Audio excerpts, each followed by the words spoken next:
რუსეთის მიერ დროებით ოკუპირებული აფხაზეთის ეგრეთ წოდებული საგარეო საქმეთა მინისტრის მოადგილე ოდისეი ბიგოვა ქართული ოცნების საგარეო საქმეთა სამინისტროს განცხადებას ეხმაურება, რომელშიც ვენესუელას მხრიდან საქართველოს ოკუპირებული ტერიტორიების აღიარების გაუქმების მოლოდინზეა საუბარი. ოდისეი ბიგოვას განცხადებით აფხაზეთის რესპუბლიკა საერთაშორისო აღიარებას თვითმიზნად არ განიხილავს. არაღიარების პოლიტიკის შესახებ განცხადებებს არანაირი სამართლებრივი საფუძველი არ გააჩნია და ხელს არ უწყობს რეგიონში კონსტრუქციული ატმოსფეროს შექმნას.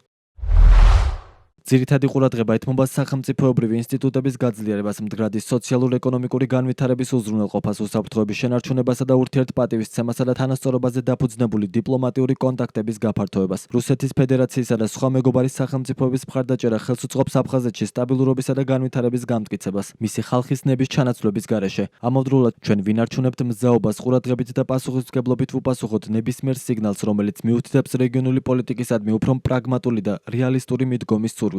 აფხაზეთის რესპუბლიკა ადასტურებს თავის ერთგულებას მშვიდობიანი თანაარსებობის, კეთილმეზობლობისა და საერთაშორისო სამართლის პატივისცემის პრინციპების მიმართ. ჩვენ ღია ვართ დაინტერესებულ სახელმწიფოებთან, მათ შორის საქართველოსთან დიალოგისა და თანამშრომლობის განვითარებისთვის, თანასწორობის, ურთიერთპატივისცემისა და ობიექტურად დადგენილი პოლიტიკური და სამართლებრივი რეალობის აღიარების პრინციპის დაცვით.